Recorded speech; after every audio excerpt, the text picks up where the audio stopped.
Токму така, Кристина, нешто на новата година вработените во јавното сообраќајно предпријатие алармираа дека предпријатието останува без нафта, а ова утро одговори на ова прашање бараме од председателот на синдикатот на вработените на ЈСП, господинот Мичо Стојановски. Господине Стојановски, најнапред среќна нова 2025-та. Дали има ЈСП нафта во моментов? Благодарам за честитките, убави денови и празници посакувам и на вашата редакција и на вашите гледачи. Во петокот во попладневните часови се стабилизираше состојбата во јавното сообраќајно предпријатие. Онаа количина на нафта што требаше да се донесе е донесена и автобусите во петокот попладне излегоа на улиците на град Скопје да се извршат својата обврска, да ги превесат скопјани. Еве и утрово гледате дека состојбата е редовна.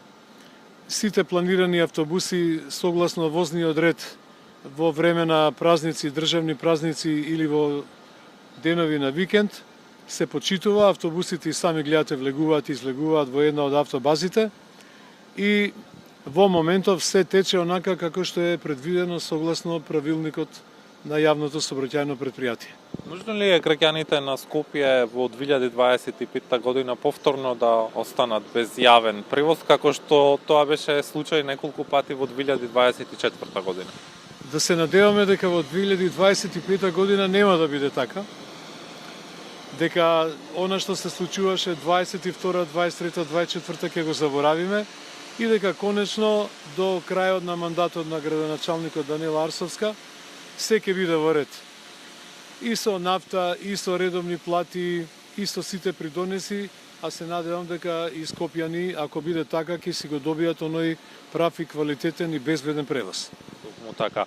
Во јавност имаше информации дека ЈСП остана без директор. Се реши ли тој проблем? Да, и тој проблем се реши. Ново стариот директор, значи ни е Драги Кушевски, јака му душа, во периодов што следи, затоа што можам да кажам слободно дека е едно од најкомплексните јавни предпријатија токму ЈСП и стварно е тешко да се менаџира во овие моменти во градот и во државата.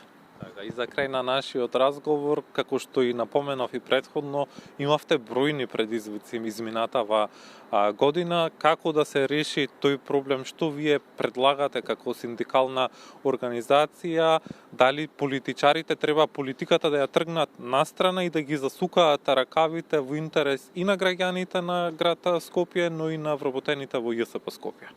Видете, како другите јавни скопски предпријатија, така и јавното сообраќајно предпријатие секогаш било мета на некои политички недоразбирања. Дали тоа било за тоа што треба да се отргне вниманието на јавноста ради некои други поголеми проблеми во државата, или тоа е дневно политичка програма на политичките партии. Јас се надевам дека сето тоа ќе го заборавиме и ќе го оставиме зад нас. Единствено сакаме вработените во ЈСП да не останат на мира, да се ја вршиме својата работа. Овде работат многу професионалци, многу вредни луѓе и се надевам дека така ќе биде до локалните избори што се некаде на есен.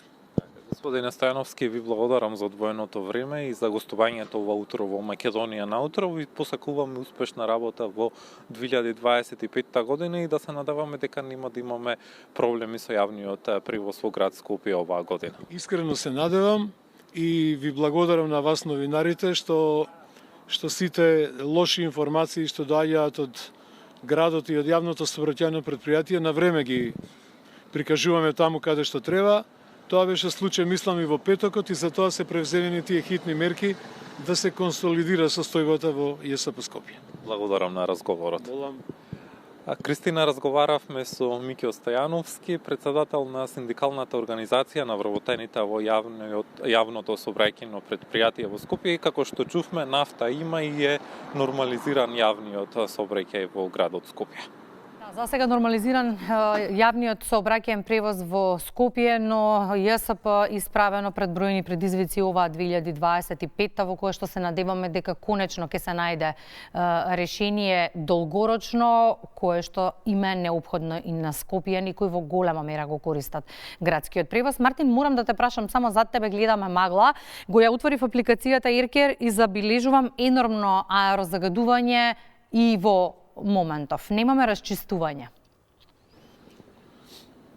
Кристина, уште од првото јавување ово утро во Македонија на утро, навистина имавме голема магла, а сега е спуштена на многу ниско ниво. Видливоста е навистина намалена и гребе во грлото кога зборуваме, така да се надеваме дека што поскоро ќе се расчисти оваа магла, затоа што навистина воздухот во Скопје е загаден.